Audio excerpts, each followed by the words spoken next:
بر محمد وال محمد صلوات اللہم صلی علی محمد وال محمد۔ ستم کی ہو گئی یہ انتہا رسول کے بعد، ہمیشہ روتی رہی فاطمہ رسول کے بعد۔ یا فاطمہ یا زہرا، یا فاطمہ یا زہرا، یا فاطمہ یا زہرا، یا فاطمہ یا زہرا، دیتے ہیں آپ کو ہم سارے دکھوں کا پرسا، یا فاطمہ یا زہرا، یا فاطمہ یا زہرا۔ بعد رسول آئے کیسی قیامت آئی، دربار میں وہ بی بی دیتی رہی دہائی، اے شاہزادی کیوں یہ دشمن ہوئی خدائی، 6 ماہ بھی نہ گزرے امت نے ظلم ڈھایا، یا فاطمہ یا زہرا، یا فاطمہ یا زہرا، یا فاطمہ یا زہرا، یا فاطمہ یا زہرا۔ کوئی تو یہ بتائے کس جرم کی سزا تھی، اے کلمہ گویو آخر بی بی کی کیا خطا تھی،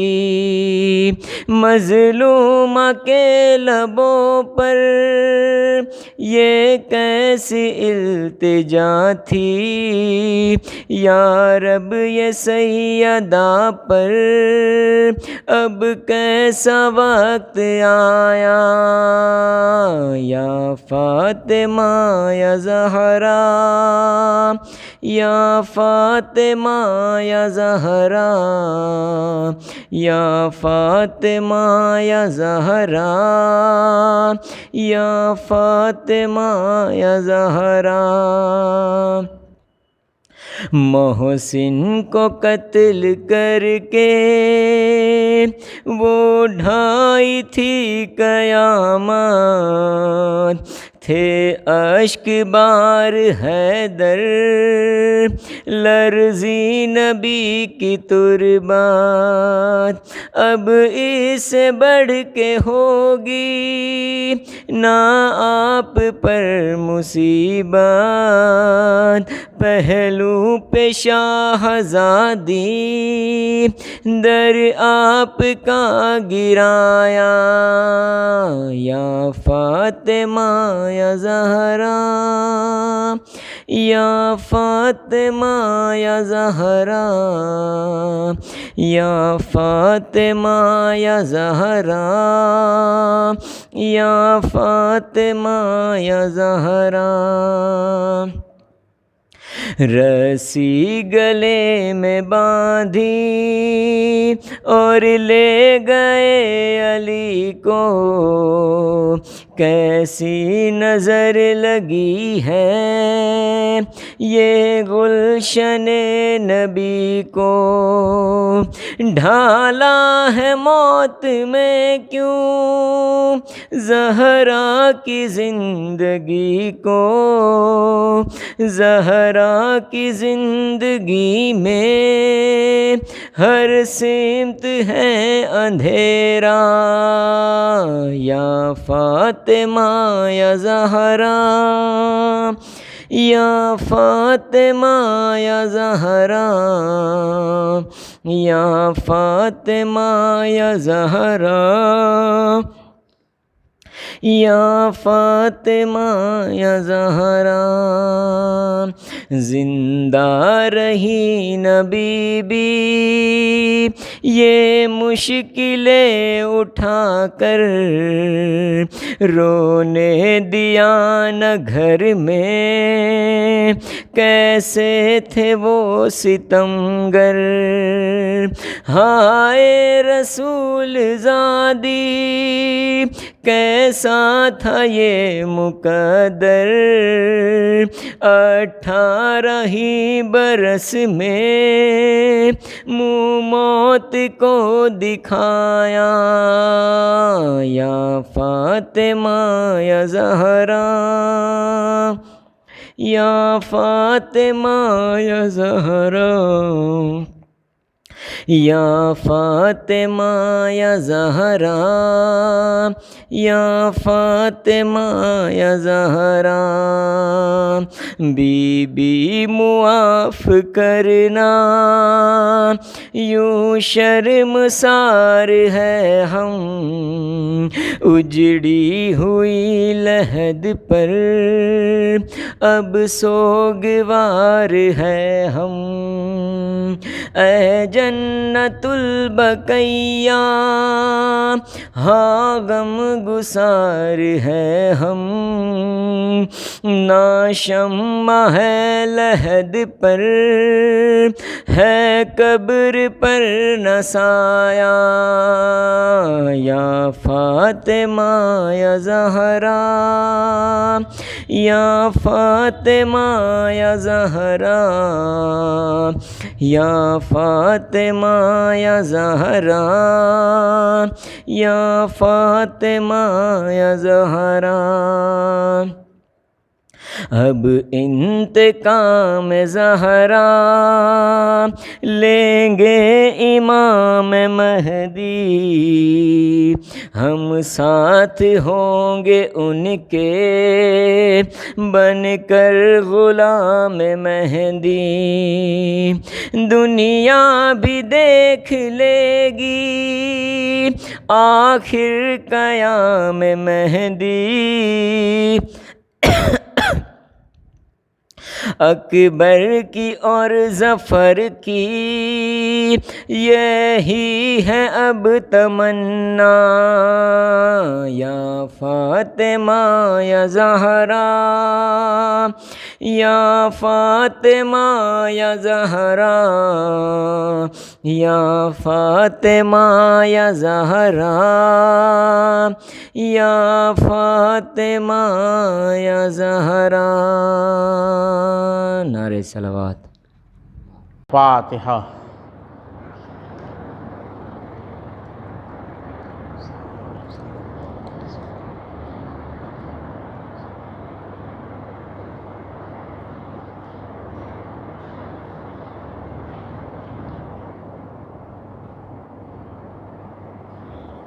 اعوذ باللہ من الشیطان اللعین الرجیم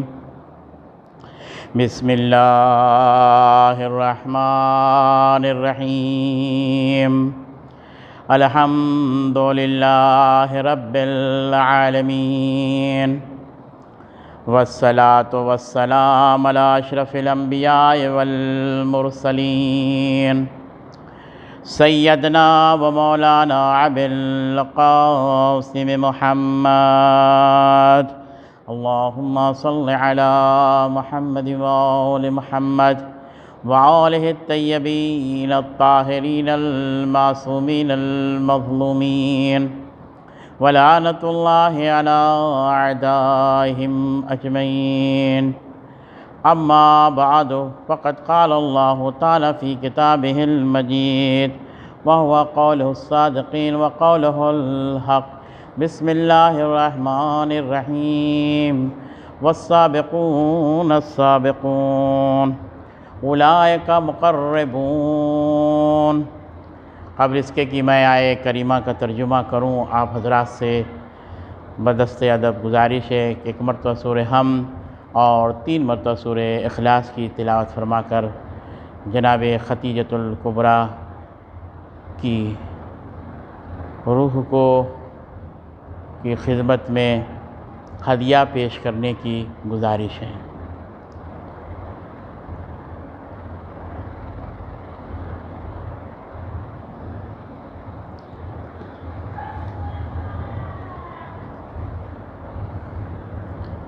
صلوات پڑھی محمد و آل محمد پر، اللہم صلی اللہ محمد و آل محمد۔ پروردگار عالم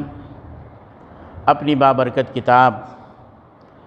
قرآن مجید میں سورہ واقعہ کی آیت نمبر 10 اور 11 میں اعلان فرما رہا ہے، اور سبقت کرنے والے تو سبقت کرنے والے ہی ہیں، اور وہی اللہ کی بارگاہ کے مقرب ہیں۔ یعنی اس آیہ کریمہ میں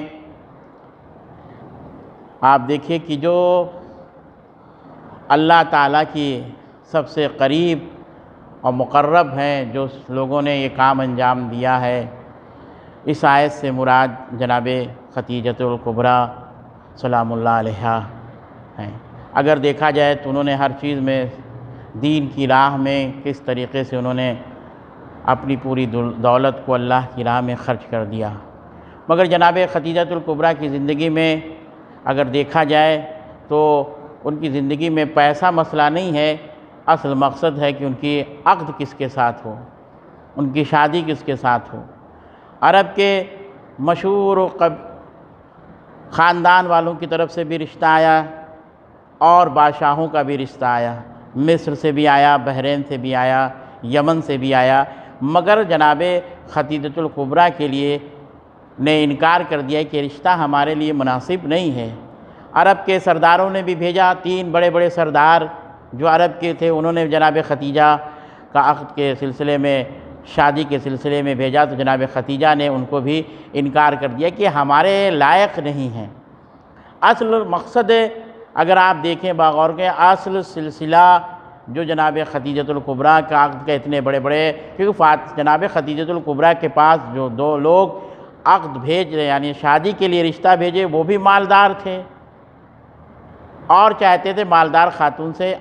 رشتہ ازواج ہو جائے، تو انہوں نے مالداری نہیں دیکھی، بلکہ جناب خدیجۃ الکبریٰ نے دیکھا کہ اخلاق کیسا ہے، کردار کیسا ہے، ان کا حسن سلوک کیسا ہے۔ مگر آپ تاریخ اٹھا کے دیکھیے کہ جناب خدیجۃ الکبریٰ کچھ دنوں کے بعد جب مضطرب تھیں اور پریشان تھیں عقد کے سلسلے میں کہ اب کیا ہوگا، کس کے ساتھ میرا عقد اور نکاح ہوگا، تو تاریخ کہتی ہے کہ جناب خدیجۃ الکبریٰ نے ایک دن رات میں خواب دیکھا۔ مگر اس سے پہلے میں آپ کے سامنے بیان کرنا چاہتا ہوں کہ جناب خدیجۃ الکبریٰ کے جو چچا زاد بھائی بھی تھے اور چچا بھی رکھتے تھے، ورقہ ابن نوفل، جو جناب خدیجہ کے والد کے انتقال کے بعد ان کی سرپرستی میں جناب خدیجہ آ گئیں، اور بے باک ہو کے جناب خدیجۃ الکبریٰ اپنے ورقہ سے گفتگو اور کلام کیا کرتی تھیں، اور یہ مضطرب حالات تھے۔ اس میں جناب خدیجۃ الکبریٰ نے سوچا کہ اب میرا عقد کس کے ساتھ ہے، میرے ازواج زندگی کس کے ساتھ چلے گی، تو انہوں نے رات کے وقت، تاریخ کہتی کہ جناب خدیجۃ الکبریٰ نے خواب دیکھا، اور وہ خواب کیا دیکھا جناب خدیجۃ الکبریٰ نے کہ نصف شب کو نصف نہار کا خواب دیکھا، اور خواب عجیب طریقے سے ہے۔ انہوں نے جناب خدیجۃ الکبریٰ خواب میں دیکھتی ہیں کہ ایک سورج ہے جو آسمان پر طلوع ہوا ہے، رات کا خواب، نصف نہار کا خواب دیکھ رہی، کہ ایک سورج ہے جو آسمان پر طلوع ہوا ہے اور چمک رہا ہے، اور بہت روشنی ہے، بہت ضیاء ہے، اور وہ سورج دھیرے دھیرے آسمان سے زمین کی طرف آ رہا ہے۔ آتے آتے انہوں نے دیکھا کہ جب زمین کی طرف سورج آنے لگا، قریب آ گیا، تو پھر چکر لگانے لگا، سورج گھومنے لگا، اور جناب خدیجۃ الکبریٰ دیکھ رہی کہ نہ وہ سورج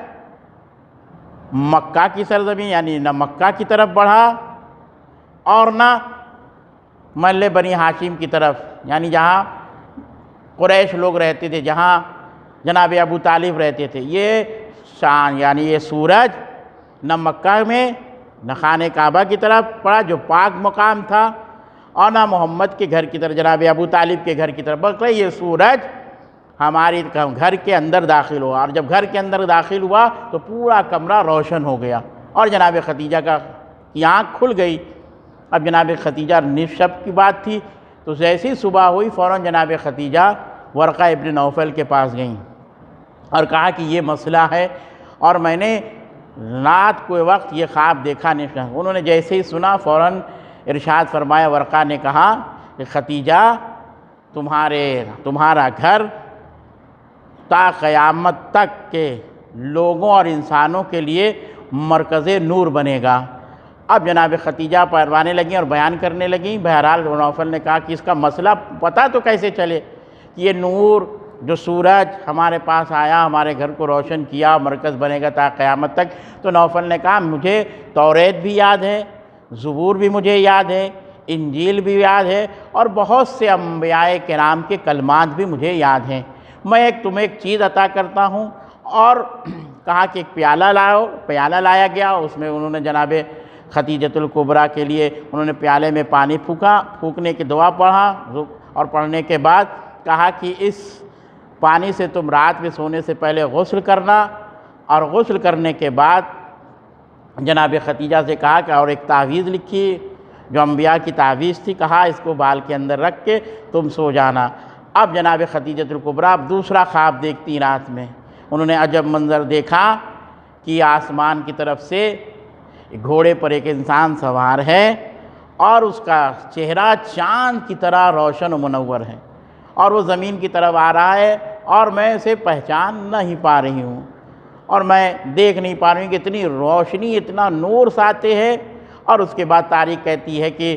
وہ نہ مکہ کی طرف بڑھا، یعنی مسجد الحرام کی طرف گیا، اور نہ میرے گھر کی طرف آیا، بلکہ وہ جناب ابو طالب کے گھر پر داخل ہوا۔ اور جب گھر کے اندر داخل ہوا تو جاتے جاتے جب میں نے دیکھا، عجب منظر دیکھا کہ وہ انسان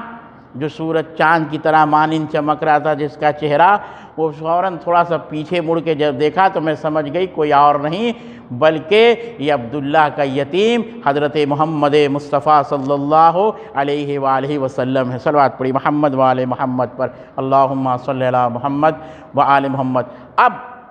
جناب خدیجہ نے کہا کہ اب کیسے عقد کا پیغام؟ نوفل ورقہ سے کہا کہ آپ اب پیغام عقد اور میرے نکاح کے لیے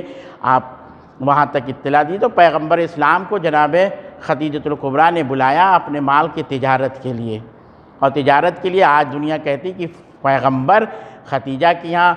معاذاللہ نوکری کرنے کے لیے نہیں، بلکہ مضاربہ کیا کہ مال ہمارا ہوگا، محنت آپ کی ہوگی، اور مال برابر برابر تقسیم ہوگا۔ طے ہو گیا معاملہ، اور اس کے بعد جناب پیغمبر اسلام چلے ہیں تجارت کے لیے۔ تو جناب خدیجۃ الکبریٰ نے اپنے غلام میسر سے کہا کہ ان کے ساتھ آپ جائیے اور راستے کے تمام حالات سے مجھے آگاہ کیجیے۔ اور جناب خدیجۃ الکبریٰ کا یہ غلام میسر پیغمبر اسلام کے ساتھ ساتھ سفر تجارت میں ہے۔ عجیب منظر ہے، آپ دیکھیں پیغمبر جدھر سے گزارے، اگر درخت کے قریب سے گزرے تو درخت نے جھک کر پیغمبر اسلام کو سلام کیا، ریزوں نے پیغمبر اسلام کو جھک کر سلام کیا، تمام چیزیں پیغمبر اسلام کو جھک کے سلام کر رہے ہیں۔ ابر سایہ کیے ہوئے ہے، اگر دریا کہیں بہت زیادہ پانی آ گیا ہو تو پیغمبر اسلام کو دیکھتے ہی دریا راستہ دے رہا ہے۔ اس طریقے سے جس علاقے سے گزر رہے راہبوں نے دیکھا انہوں نے بھی پیغمبر اسلام کو سلام کیا۔ یہ تمام مناظر کو میسرہ نے آ کر اپنے شہزادی جناب خدیجۃ الکبریٰ ملکۃ العرب کو آ کر بیان کیا، اور اس کے بعد تاریخ کہتی کہ اب جناب خدیجۃ الکبریٰ ورقہ بن نوفل کے پاس آتی ہیں اور تمام مناظر کہ میں چاہتی ہوں کہ میں اب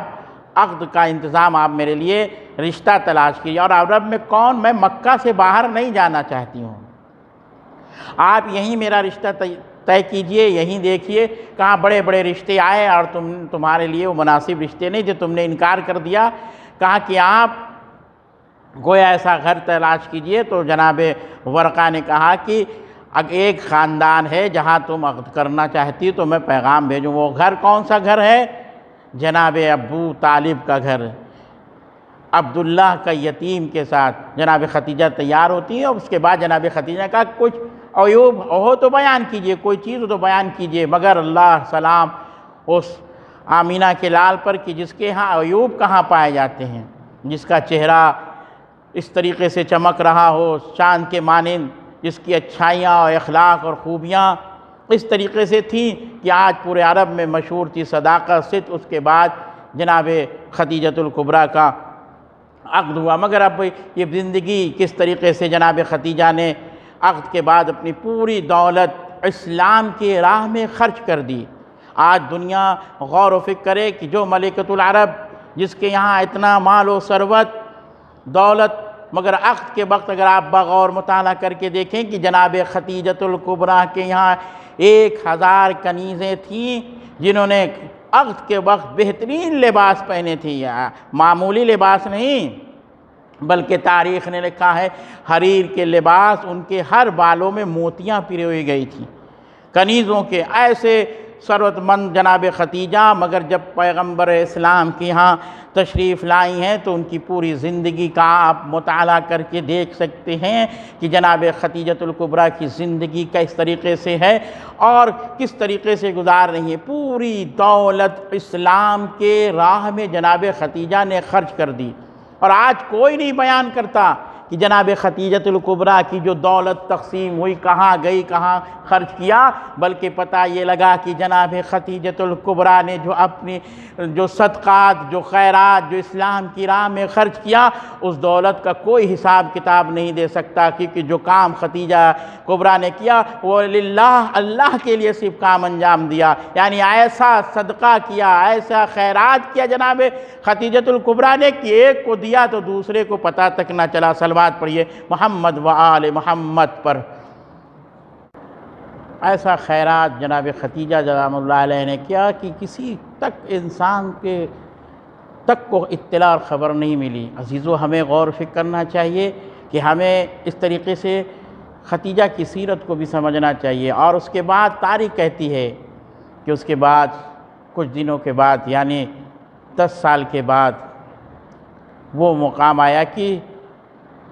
شیب ابی طالب کی زندگی کو جناب خدیجہ کبریٰ جو ملکۃ العرب تھیں، صرف پابندی پیغمبر کے خاندان پر لگائی گئی تھی، نہ کہ خدیجہ کے خاندان پر۔ چاہتی جناب خدیجہ مکہ میں رہ کر پیغمبر اسلام کا سپورٹ کرتی، مگر نہیں، جناب خدیجہ کبریٰ، جناب خدیجہ الکبریٰ پیغمبر اسلام کے ساتھ اس شیب ابی طالب میں زندگی گزاری، 3 سال تک سوکھی روٹیوں، جڑ کو، درخت کے جڑوں کو اپنا خوراک بنایا، اور اسی تاریخ اگر غور سے کہ کس طریقے سے اپنی زندگی کو گزار رہی ہیں۔ ادھر شیب ابی طالب کی زندگی، مگر جناب خدیجۃ الکبریٰ کی جب دولت و ثروت تقسیم ہو رہی تھی تو پورا عرب نے آنکھیں لیا، مگر جب اسلام پر ضرورت پڑی تو پورے عرب نے ساتھ نہیں دیا۔ پیام اعظمی کہتے ہیں کہ مال اسلام نے بانٹا تو چلی بھیڑ کے بھیڑ، خون اسلام نے مانگا تو 72 نکلے۔ تو عزیزو، ہمیں غور و فکر کرنا چاہیے کہ جس خدیجہ کی پوری دولت اسلام کی راہ پر خرچ ہو گئی، آج اس خدیجہ کو دیکھیے، اس کی زندگی کا مطالعہ کر کے دیکھیے کہ کس طریقے سے جناب خدیجۃ الکبریٰ شیب ابی طالب میں اپنی زندگی کو گزار رہی ہیں، جن کی دولت اور ثروت کو آپ نے مطالعہ کیا کہ جن کی کنیز 1000 کنیز حریر کے لباس پہنے ہوں، ریشمی لباس پہنے ہوں، جن کے بالوں میں موتیاں ہوں۔ آج اس خدیجہ کی زندگی کا آپ مطالعہ کر کے دیکھیں کہ شیب ابی طالب میں کس طریقے سے اپنی زندگی کو گزار رہی ہیں، اور اپنی زندگی کو کس طریقے سے گزار رہی پیغمبر اسلام کے ساتھ۔ مگر میں کہوں گا کہ جناب خدیجہ سلام اللہ علیہ کی زندگی کا مطالعہ کر کے انسان سوچے، جن کے ذریعے دعائیں اور رزق میں بھی اضافہ ہوتا ہے۔ پروردگار کی بارگاہ میں اگر دعا کرے تو ان کے ذریعے، جناب خدیجۃ الکبریٰ کے ذریعے بھی پروردگار ان کی دعاؤں کو قبول کرتا ہے۔ تو ہمیں فکر مند ہے، ہم غور و فکر کرتے ہیں کہ واقعی شیب ابی طالب میں کچھ تاریخ بیان کرتی ہے کہ جو درختوں کی جڑوں کو کھا رہے تھے، اچانک ایسی بھی درخت کی جڑ آئی جو زہریلی تھی، جناب خدیجۃ الکبریٰ نے اس درخت کے جڑ کو کھا لیا، اور اس کے بعد رجب کے آخری مہینے میں شب ابی طالب جب ختم ہوتا ہے تو آپ تاریخ اٹھا کے دیکھیں کہ 1.5 مہینہ جناب ختیجۃ الکبریٰ زہر کے عالم میں اپنی زندگی کو گزار رہی ہیں، اور ایک بیٹی ہے جو اپنی ماں کی زندگی کو دیکھ رہی ہے کہ زہر کا اثر کیسے کر رہا ہے، اثر کر رہا ہے۔ مگر عزیزو، اگر آپ دیکھیں کہ 10 رمضان المبارک کو پیغمبر اسلام کی شریک حیات جناب ختیجۃ الکبریٰ جناب فاطمۃ الزہرا کی وہ مادر گرامی جو 10 رمضان المبارک کو صبح صادق کے وقت اس دنیا سے دار بقا کی طرف کوچ کر جاتی ہیں، میں کہوں گا کہ جناب فاطمۃ الزہرا کو آج سب پرسہ دینے کے لیے آپ بیٹھے ہیں۔ شہزادی، آپ کی ماں کا پرسہ ہے، آپ قبول کر لیجئے۔ میں کہوں گا شہزادی وہ ماں ہے جس نے اپنی پوری دولت اسلام کی راہ میں خرچ کر دی، مگر جب آپ کا جنازہ آپ کی ماں کا اٹھا، والد محترم جنت المعلیٰ میں جب جناب ختیجۃ الکبریٰ کو دفن کر کے آئے ہیں تو فاطمۃ الزہرا نے ایک سوال کیا، دامن کو تھام لیا کہ بابا میری والدہ گرامی کہاں چھوڑ آئے ہیں میری ماں کو؟ میں کہوں گا یہی سلسلہ آگے تک بڑھتا چلا گیا کہ وہ دن بھی آئے کہ جب مولا کائنات نے جناب 3 جمادی الثانی کو جب زہرا کو دفن کر کے آئیں تو یہ سلسلہ وہاں پہنچا۔ جناب زینب نے بڑھ کر اپنے بابا سے پوچھا، اے بابا آپ نے میرے والدہ گرامی کو کہاں چھوڑ کے چلے آئے؟ عزیزو، یہ اور سلسلہ آگے بڑھا اور کربلا کے میدان میں پہنچا یہ سلسلہ کہ بعد شہادت حسین یہی حسین کی چہیتی بیٹی سکینہ ایک مرتبہ اپنی پھوپھی سے سوال کرتی ہے، پھوپھی اماں میرا بابا کہاں چلا گیا؟ مجھے تنہا چھوڑ کر چلا گیا۔ انا للہ و انا الیہ راجعون۔ رضم بقضائہ تسلیما لامر۔ پروردگار تیری بارگاہ میں دست و دعا ہے، ہمارے اس مختصر سی عبادت کو اپنی بارگاہ میں قبول و مقبول فرما، تمام مومنین کی حاجات کو پوری فرما۔ پروردگار اس بلا اور مصیبت کو دور فرما۔ اے میرے معبود، مراجع کرام کو طول عمر عطا فرما۔ آیت اللہ سستانی رہبر معظم کو پروردگار طول عمر عطا فرما۔ ایران، عراق، حزب اللہ کی حفاظت فرما۔ جہاں جہاں شیعان حیدر کرار موجود ان کی جان مال عزت آبرو کی حفاظت فرما۔ ہمارے زیارت مقدسہ کی حفاظت فرما۔ حجت خدا حضرت ولی عصر کے ظہور میں تعجیل فرما۔ ہم سب کو ان کے اعوان و انصار میں شامل فرما۔ تقبل منی انک انت السمیع العلیم والحمد للہ رب العالمین۔ آپ حضرات سے التماس سے 1 مرتبہ سورہ حمد اور 3 مرتبہ سورہ اخلاص کی فلاح فرما کر جناب ختیجۃ الکبریٰ کی روح کو ایصال فرمائیں۔